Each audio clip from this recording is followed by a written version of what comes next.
Nabi dengan ajaran Romawi.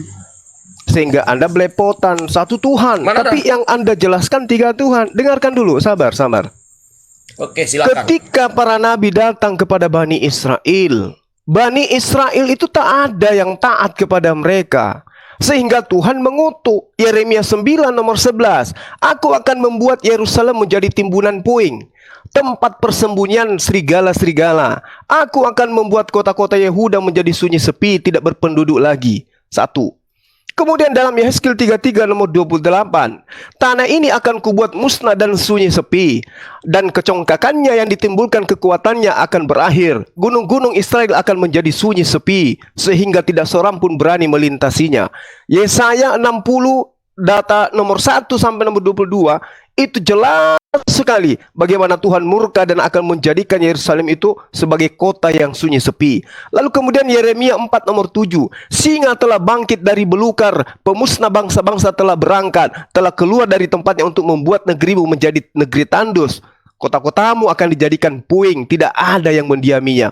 Kemudian di dalam Yeremia 34 nomor 22, sesungguhnya demikianlah firman Tuhan, aku memberi perintah dan membawa mereka kembali ke kota ini untuk memeranginya, merebutnya, menghanguskannya dengan api. Aku akan membuat kota-kota Yehuda menjadi ketandusan tanpa penduduk. Yeremia 33 nomor 10, beginilah firman Tuhan, di tempat ini yang kamu katakan telah menjadi rentuhan tanpa manusia, tanpa hewan, di kota-kota Yehuda dan jalan-jalan Yerusalem yang sunyi sepi itu tanpa manusia, tanpa penduduk, tanpa hewan. Kemudian Yesaya 6 nomor 11, kemudian aku bertanya, sampai berapa lama ya Tuhan? Jawabnya, sampai kota-kota telah lengang sunyi sepi, tidak ada lagi yang mendiami, dan di rumah-rumah tidak ada lagi manusia, dan tanah menjadi sunyi sepi. Yeremia 4 nomor 29, oleh karena hirupiku pasukan berkuda dan pemanah seluruh negeri melarikan diri, karena masuk ke dalam belukar dan naik ke bukit-bukit batu. Setiap kota sudah ditinggalkan dan tidak seorang pun tinggal di dalamnya. Jadi kalau Anda kemudian mengatakan poin-poin tentang konsep Tuhan itu Anda jelaskan tadi berasal dari para nabi, nabi mana yang mengajarkan konsep yang barusan? Sementara tanah tempat kelahiran para nabi dimurkai oleh Allah, dikutuki oleh Allah. Lantas Kristen ini dari mana? Kalau bukan dari Romawi, Yunani yang mengambil kitabnya agama Yahudi kemudian dicocok-cocokkan dengan konsep mereka, maka dari mana mereka dapatkan konsep itu? Makanya ketika tadi Anda mengatakan Bang Suma cuman mengambil mentafsirkan kitabnya orang Yahudi. Loh, apa Anda sadar bahwa kitabnya orang Yahudi lah yang Anda katakan perjanjian lama, lalu kemudian ditafsir-tafsirkan, dicocok-cocokkan dengan konsep Paulus, konsep Roma dan Yunani yang dijual Paulus kepada mereka. Bagaimana mungkin kemudian Tuhan murka kepada orang Yahudi? Murka bukan cuma hanya orang Yahudi, bahkan tanahnya pun Allah murkai. Tiba-tiba Tuhan datang unyu-unyu jadi manusia untuk kalian orang Kristen. Dari mana logikanya? Orang Yahudi dimurkai, kotanya dijadikan kota sepi, tanahnya jadi tanah tandus. Kemudian Allah memalingkan wajahnya dari sana, gak mau lagi menatap mereka. Tiba-tiba muncul sekelompok orang di Antioquia. Tuhan pencipta langit dan bumi datang lahir di kandang binatang, mati untuk kalian. Waduh, keliru bong, keliru. Makanya saya katakan, cobalah belajar mendalam terhadap kitabnya orang Yahudi. Yang Anda jelaskan tadi itu adalah konsep Helenisme. Tuhan datang menjelma menjadi manusia, Tuhan mengutus Tuhan kemudian mengutus dirinya sendiri. Ini konsep dari mana Anda dapatkan kalau bukan dari Romawi Yunani? Ingat, saya pahamkan kembali kepada saudara. Sebelum Kristen itu di Antioquia ada, Romawi Yunani, konsep keyakinannya mereka itu sudah Trinitas. Mereka mengakui bahwa dewa mereka nuzul menjadi manusia dari darah perawan. Itu konsep Romawi Yunani kemudian. Lalu kemudian Paulus menjajakan konsep yang sama kepada mereka. Laris. Tapi coba kalau Paulus itu menjual ke Yahudi, menjajakan ajarannya ke Yahudi, tidak akan mungkin diterima oleh orang Yahudi. Nah, ada lebih baik kalau Anda kabur. Itu adalah jalan satu-satunya untuk menyelamatkan diri Anda untuk tetap beragama Kristen. Karena kalau tidak, Anda akan dipermalukan. Kabur adalah jalan yang terbaik. Kenapa? Tidak mungkin kemudian Allah murka kepada orang Yahudi karena orang Yahudi meninggalkan ketetapan dan aturannya. Tiba-tiba dia datang menjadi manusia, lahir menjadi manusia, kemudian besar dibunuh oleh manusia untuk Kristen. Sementara jangankan Kristen yang tidak taat kepada aturan-aturannya, yang tidak bersunat, yang makan babi dan membatalkan semua hukum-hukumnya. Sedangkan Yerusalem aja Allah murka. Murka semurka-murkanya Allah itu kepada Yerusalem, kepada keturunan Yakub. Tiba-tiba ada orang dari Roma Yunani mengaku bahwasanya kami ini adalah pelanjut tongkat estafet Yahudi. Petrus mendirikan gereja pertama. Ya ampun, mimpinya kebangetan. Kebangetan mimpinya kalian itu. Adalah lebih baik mari gunakan akal sehat untuk mempelajari apa yang Anda genggam sebagai buku, sebagai kitab suci. Silakan. Intinya bicara enggak? Suma, halo. Suma. Kamu itu siapa? Hah? Oh, saya penginjil. Saya penginjil, Bang. Saya penginjil gratis yang tidak pungut perpuluhan kayak pendeta-pendeta kalian. Paham? Bangsat. Bangsat jauh. Hah? Kenapa? Kenapa bisa bangsat? Saya mengajarkan ajaran Yesus kok dikatakan bangsat. Biarkan. Memang serigala kalau digini dikulitin kulitnya begini memang dia. Apa yang salah dengan penjelasan saya? Silakan Anda bantah. Apa yang salah? Lihat Muhammadmu aja mati karena diracun, tahu nggak kamu? Lah, Yesus mati karena diracun minum anggur. Yohanes 30 nomor 19. Setelah dia minum anggur asam, maka matilah dia. Mati diracun. Hei, nggak sadar ini? Nggak sadar? Mau kutuangkan di kepala Anda tua satu cergen supaya sadar. Yesus kalian rendahkan, minum anggur, habis minum anggur mati dia di atas tiang salib. Enak kali kalian. Saya menjelaskan Yesus itu nabi dan rasul yang suci, yang tidak seperti di dalam kitab kalian. Pahami itu. Ya, silakan. Tadi saya terlempar atau gimana ya? Nah, saya justru saya mendapatkan ide dari Quran Anda, Bang Juma. Kenapa bisa Tuhan nujul? Oh, sinyalnya jelek dia. Sinyalnya kurang bagus, Bang. Pertanyaannya, halo? Ya, lanjut. Kurang bagus ya suara saya? Udah, nggak ada. Justru saya juga mendapati hal yang sama dalam ayat Quran. Surah 7, 143, di mana ketika Musa melihat Tuhan, Allah ya, bukan Tuhan, Allah di Quran. Nah, Anda justru kalau mengatakan Tuhan tidak mungkin, ketika Tuhan nujul, siapa yang nujul? Coba Anda pakai logika dulu, Bang Juma ya. Anda mengatakan itu dari Yunani, dari Romawi. Tuhan itu nujul menampakkan diri, kok Anda tidak terima. Artinya Tuhan itu apa memang iya ketika Musa melihat Tuhan itu hanya setumpuk awan? Apa Anda setuju Tuhan kita setumpuk awan? Atau Anda setuju Tuhan itu hanya sebesar mikrofon yang berbicara ketika berbicara dengan Musa pada surah 7 tersebut? Nah, kalau Anda mencoba menafsirkan siapa Tuhan dengan pola pikir Anda, berarti Tuhan itu satu picis, tidak pernah nujul, tidak pernah terlihat. Justru Anda yang keliru, bro. Kalau Anda menggambarkan, menganalogikan Tuhan itu hanya satu gitu, tanpa mampu eksis di tempat-tempat lain, padahal dia mampu menyatakannya eksis di tempat lain sekalipun dia berada di tempat yang berbeda. Itu justru Anda merendahkan. Justru Anda sebagai Quran Anda sendiri tidak merendahkan Tuhan sebenarnya, karena mereka itu ya, kalau saya katakan maaf, ayat Al-Quran itu adalah hafalan-hafalan zaman itu abad ke-6 tentang Tuhan pernah menujul kepada Musa. Itu hafalan itu sudah ada dan menjadi Quran setelah Muhammad meninggal. Kemudian Umar dan Zaid mengumpulkan semua hafalan-hafalan itu, dibantu Zaid dan kawan-kawan. Jadilah ayat-ayat Al-Quran dari hafalan-hafalan, cuplikan-cuplikan. Ya, kalau di chat saya katakan itu juga mantra-mantra. Karena kebanyakan juga memang ya, maaf ya teman-teman muslim, ya kebanyakan sih mempercayai tahayul. Ayat Al-Quran itu bisa mendatangkan rezeki kalau dibuat firman Allah itu dalam bentuk kaligrafi. Itu pemahaman justru keliru. Bagaimana mungkin satu wahyu Allah atau wahyu Tuhan ketika dibuat dalam Arabik gitu, sehingga bisa menjadi mengusir setan atau bisa jadi mendatangkan rezeki justru. Nah, jadi kalau saya bukan kita membedah lah ya. Sebenarnya esensi keberadaan Tuhan kita itu seperti apa? Dan Quran menggambarkan sendiri Tuhan itu mampu nujul gitu. Tuhan itu memang esa, betul. Tuhan itu memang tunggal, satu iya. Tapi kalau dalam pikiran kita satu itu Daripada seperti dijual, bola. bro, bentar saya potong. Daripada dijadiin patung gimana? Oh itu lain Itu apa? konsep, nanti kita Kalau bahas lain yang konsep lain gimana? itu. Dia Kita bahas yang patung loh, itu Tuhanmu. topiknya. Ya kau Enggak, bawa ke saya- situ jadi saya hajar. Enggak, tunggu Tuhanmu dulu. Tuhanmu itu dijadiin patung, bro. Gimana itu? Bener apa enggak? Itu jangan lompat-lompat. Jadi Ya, kau tuntas yang dulu. lompat, makanya saya tada. Tidak.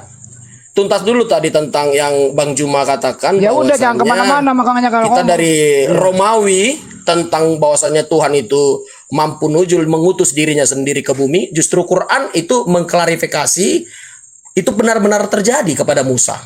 Kecuali kepada Muhammad memang tidak pernah Allah nujul ya. Dan itu memang ya agak menyedihkan sih sebenarnya, tapi tidak masalah karena itu iman Anda. Saya menghargai Anda juga. Jadi intinya iman kita itu boleh kita beriman, tapi tetap kita harus gunakan analogi berpikir kita juga seperti itu. Nah, jadi kalau Anda menganalogikan Tuhan itu satu tok gitu, tak bisa ngapa-ngapain, itu Poinnya justru apa? keliru. Poinnya apa? Poinnya bahwasannya Sang Firman adalah dari Bapa, keluar dari diri Bapa sendiri, yaitu Yesus Kristus yang adalah Raja, Tuhan dan Juru Selamat, menjadi Hakim yang adil, memiliki kebesaran dan di bumi dan di sorga. Dan Muhammad ketika sunnahnya juga mengatakan, ingatlah kepada Isa Al-Masih. Saya justru meluruskan Quran dan hadis-hadis Anda. Coba baca datamu, bisa lu baca nggak? Kalau mau meluruskan. Coba silakan dibaca di situ. Ya kau yang itu? baca dong. Kau yang bawa tadi. Silakan. Nggak bisa Data baca. yang mana itu? Ya silakan baca, Pak. Lanjut. Data yang Ya. mana? Data yang Quran. Saudara Blessing Official, mulut itu memang apapun bisa dia katakan, tapi sayang sekali kalau mulut bicara tidak seiring dengan kemampuan akal, itu naif. Anda mencoba menjelaskan kepada saya tentang Al-Quran, kapasitas Anda nggak ada sampai di sana. Anda Kalau tidak mau Bang Juma, dengar, sabar. kalau saya tidak Nanti mampu, Bang Juma nanti- jelaskan coba. Ya, nanti saya jelaskan. Surat 7143, silakan jelaskan. Saya akan jelaskan. silakan. Saya akan jelaskan. Silakan kepada jelaskan, saudara. silakan. Ya. Makanya saya katakan, Anda ingin menjelaskan Al-Quran kepada saya, sedangkan kitab Anda sendiri Anda tidak bisa pahami dengan akal, nggak bisa. Anda cuma beriman. Sebelum saya masuk ke dalam surah Al-Araf ayat 143, satu hal yang perlu Anda pahami. Di dalam Al-Quran Asy-Syura ayat 51, Allah Subhanahu wa taala menerangkan, bismillahirrahmanirrahim. Wa ma kana li basharin ayyukallimahullahu illa wahya aw min wara hijaban aw yursila rasulan. Tidaklah patut bagi seorang manusia bahwa Allah, Tuhan pencipta langit dan bumi, akan berbicara kepadanya langsung kecuali dengan perantaraan wahyu atau dari belakang tabir atau dengan mengutus malaikat. Itu seirama dengan kitabnya orang Yahudi, bilangan 12 nomor 6. Lalu berfirmanlah Tuhan, dengarkanlah firmanku ini, jika di antara kamu ada seorang nabi, maka aku Tuhan menyatakan diriku kepadanya dalam penglihatan nabi tersebut, aku berbicara dia dalam mimpi. Ingat, ini pernyataan kitabnya orang Yahudi. Bang Juma, Sabar. Bang Juma, Nanti Anda tanggapi. ayat Quran tadi tolong dijelasin. Iya, ini saya akan masuk ke sana. Saya akan masuk ke sana. Saya tahu taraf pemahaman Anda itu tidak akan pernah bisa keluar kalau saya tidak jelaskan dari kitabnya orang Yahudi yang Anda ambil. Nah, kemudian ketika Anda sudah memahami Tuhan tidak berbicara langsung, lalu kemudian yang datang kepada Nabi Musa alaihi salam itu adalah pernyataan Tuhan. Layaknya saya menyatakan diri kepada Anda. Apakah Anda berbicara dengan saya? Sekarang saya ada di hadapan Anda? Tidak. Saya di Makassar, Bung. Anda ada di Jawa atau di mana? Anda bisa mengetahui keberadaan saya. Saya berbicara kepada Anda melalui HP Anda. Saya menyatakan diri melalui HP. Allah menyatakan diri melalui perantaraan. Al-Quran surah Al-Araf ayat 143. Walamma ja'a Musa limikatina wa kallamahu rabbuhu. Qala rabbi arini anzur ilaika. Kata Musa kepada pernyataan Allah yang dia lihat, ya Rob, aku percaya engkau itu ada. Aku yakin engkau itu ada, engkau itu wujud. Tapi ya Rob, izinkan aku untuk melihat dirimu. Apa kata Allah kemudian? Qala lantarani, wahai Musa, sesungguhnya kau tidak akan mampu melihatku. Ini sudah bercakap-cakap nih. Tuhan sudah menyatakan diri kepada Nabi Musa. Musa minta, ya Rabb, aku ingin melihatmu. Apa kata Allah? Lantarani, kamu tidak akan mampu melihatku, wahai Musa. Makanya di dalam kitab Keluaran dikatakan, tidak ada orang yang melihat Tuhan bisa hidup. Gak ada. Gak ada. Karena kenapa? Anda coba baca di dalam Al-Quranul Karim. Jelas dikatakan di Al-Quran, Allah subhanahu wa ta'ala laisa kamislihi syai'. Pencipta langit dan bumi itu tidak serupa dengan apapun.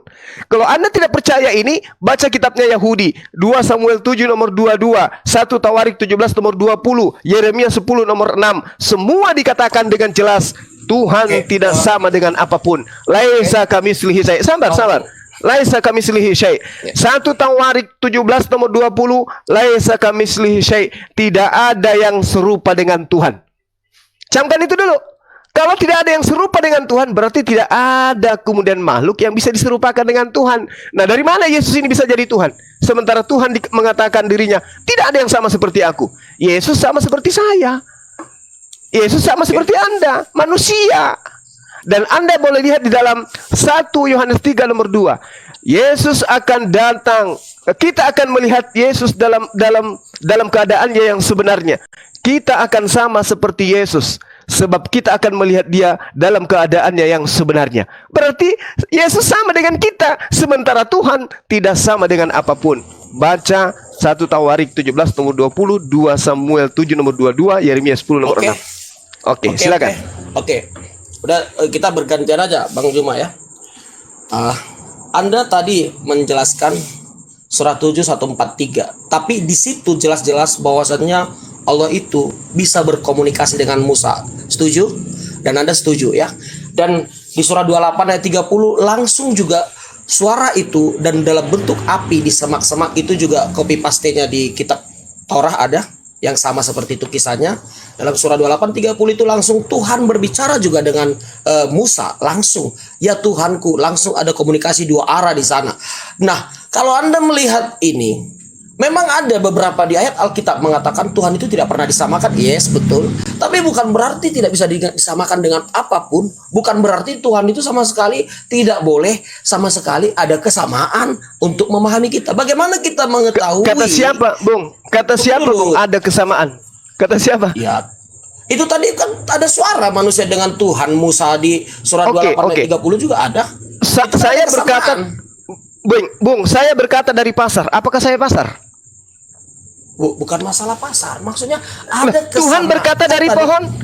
Tuhan berkata dari pohon. Apakah Tuhan itu pohon? Saya berkata dari pasar. Apakah saya pasar?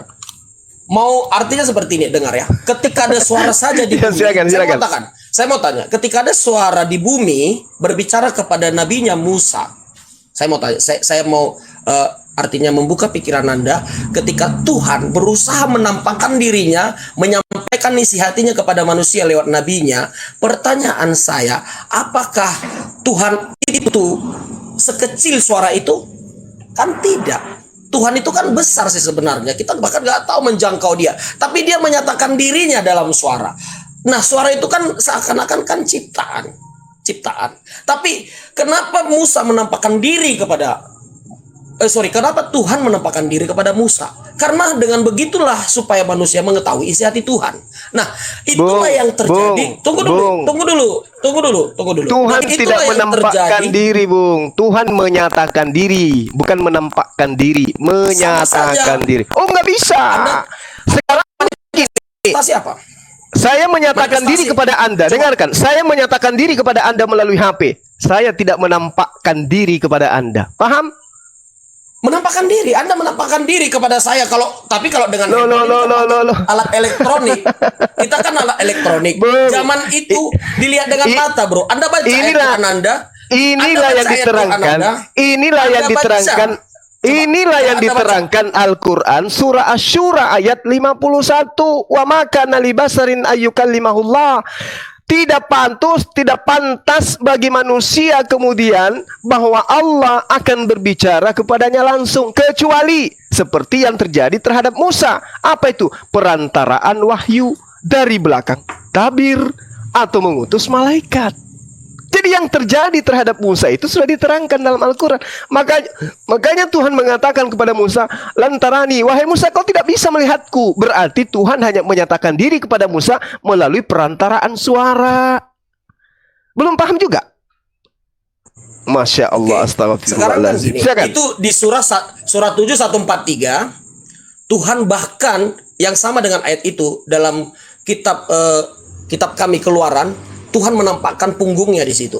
Di original teks kami ya, memang agak mirip ceritanya. Di situ memang tidak ditunjukkan di Quran menampakkan punggungnya. Tapi di surah 28 ayat 30 dalam Quran, di Alkitab hal yang sama itu terjadi, benar-benar menampakkan diri dengan mata.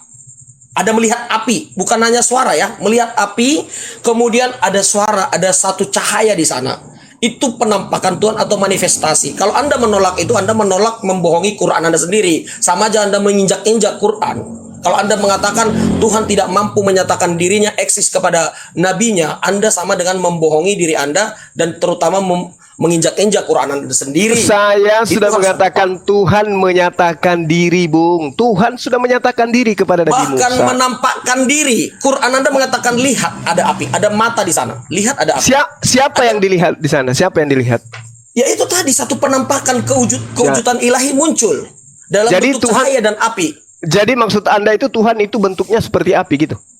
Nah justru itu makanya kita masuk kepada Mesias yang dijanjikan Al-Masih yang datang. itu Tuhan itu bukan manusia. Makanya tadi saya katakan kepada saudara bahwasanya yang Anda ajarkan ini ajaran Romawi Yunani. Keluaran Anda, 33. saya mengajarkan Quran. Dengarkan, saya mengajarkan Bung. Quran Anda. Bung. Saya mengajarkan Quran Anda. Nenekmu kiper. Keluaran 33 nomor 20. Firman-Nya, engkau tidak tahan memandang wajahku sebab tidak ada orang yang memandang aku dapat hidup. Iya benar. Ini Tapi Tuhan, Yesus kebalik kan? ya. Yesus kebalik kan? Dia dipandang, dia yang mati. Betul atau tidak? Tunggu. Bukan seperti Apanya yang mau seperti ditunggu? ini. Apanya yang mau Analoginya seperti ditunggu? ini. Dengar. Bung, jangan beranalogi dulu. di sini. Jangan Apakah beranalogi. Musa, dengar dulu. Apakah Musa mati setelah melihat cahaya penujulan Tuhan? Dia tidak penampakan Tuhan mati. pada saat- Dia tidak mati kan? karena yang dilihat Tidak itu mati. bukan Tuhan. Itu Penampakan pernyataan. Tuhan. Oh tidak. Tuhan Ya, pernyataan Tuhan dan penampakan Tuhan. Nenek mungkin Ya kan? mana ada Anda Tuhan setuju? bisa nampak? Nggak ada. Ya, itu berarti Anda berarti- ngomongin, coba Anda baca. Anda baca berarti Quran Anda. berarti Anda data baca ini Quran bohong. Anda, surah Saya- Surah yang mana lagi yang Anda ingin bawa? Silakan. Tadi sudah jelas ya, Nabi Musa sendiri sudah menerangkan. Tuhan sendiri sudah menjelaskan. Lantarani, wahai Musa, kau tidak bisa melihatku. Terus kenapa Anda mengatakan bahwa Musa melihat Tuhan? Ya. Kenapa? Oke. Dan kami juga mengakui, dengar bro ya, kami juga mengakui Tuhan tidak bisa. Tuhan tidak bisa dilihat, tapi bisa dibunuh. Ada aja kamu kawan. Bang Handi, orang dari mana ini Bang Handi? Keluaran 33 nomor 20. Keluaran 33 nomor 20. Engkau tidak tahan memandang wajahku sebab tidak ada orang yang memandang aku dapat hidup. Musa tetap hidup, berarti dia tidak memandang Tuhan. Ayo. Musa mati nggak pada saat dia ada suara dia dengarkan? Saat dia melihat ada api di semak duri. Mati nggak Musa? Tidak. Kenapa? Karena yang dia pandang itu bukan Tuhan. Itu pernyataan Tuhan yang mengatakan, "Weh Musa, saya ada loh." Sama seperti Anda mendengarkan suara saya di HP. "Hai teman, semua itu ada loh. Hati-hati kalau dia ada." Itu pernyataan saya kepada saudara. Makanya Al-Quran sudah menggariskan, "Wa makana li basarin ayyukallimahullahu illa wahya au min warai hijab au yursila rasulan." Itu sudah jelas tuh. 3 poin ini cara Tuhan berkomunikasi kepada para nabi dan rasulnya.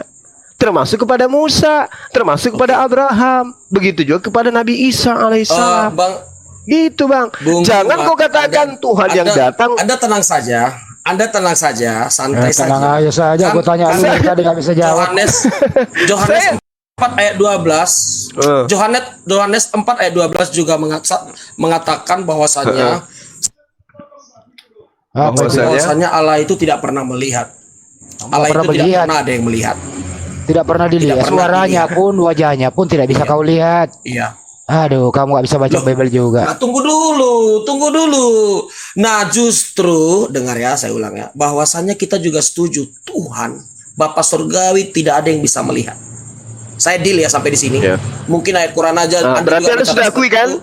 Setuju, tunggu. Berarti Anda Tunggu dulu sudah sampai di akui sini. bahwa Tapi saya Musa juga tidak melihat setuju. Tuhan. Dengar, makanya dengar dulu, Bang Juma. Udah dengar ya. diakui, tapi saya membantah juga lagi. setuju. Saya juga setuju surah 28:30. Ya, Saya setuju apalagi surah tuh? 28:30.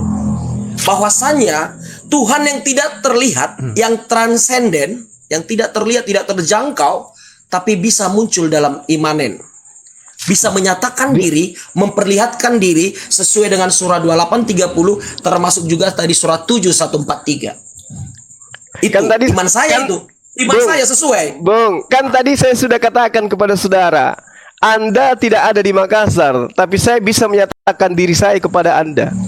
Ini Anda membuat analogi Tuhan seperti itu Ini. terlalu remeh Kenapa? sekali gitu loh. Oh, nggak bisa, Bung. Berbeda. Ini dalil di Al-Quran. Anda jangan mentafsirkan Al-Quran. Wa maka ana li basyarin ayyukallimahullah. Ini sudah jelas ini. Ada 3 cara Tuhan menyatakan diri kepada utusannya melalui wahyu, melalui tabir, kemudian apa? Tabir. Malaikat.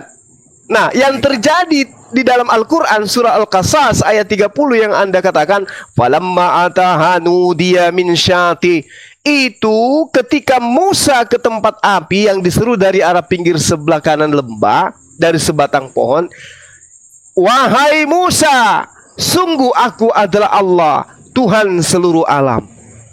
Nah, Ketika itu kedengaran nggak suara itu sama Musa?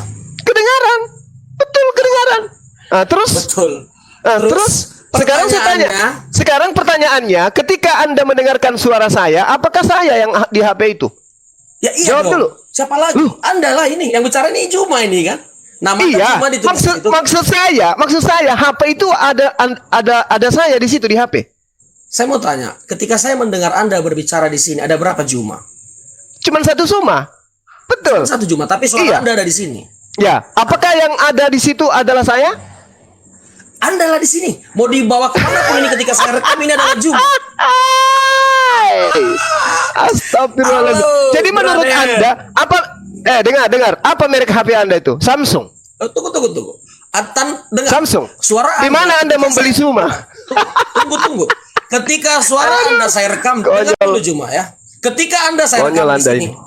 Ketika Anda saya rekam di sini, ini sudah menghadirkan pribadi Anda di sini. Ini sudah Aduh. bisa menjadi dasar hukum saya Aduh. untuk menuntut Anda. Ini sudah Ya menjadi sudah, dasar hukum saya. kalau saya ada salah, penjarakan aja itu HP, boleh? Bukan. Harus Anda yang dipenjarakan. HP-nya nggak bisa dipenjarakan. Anda yang dipenjarakan. Berarti Oke. HP itu bukan Nah, saya, Bung. jadi, Mudah-mudahan dengar, Anda bisa waras dengan analogi itu. Anda yang Berarti dengan- berarti HP itu bukan saya.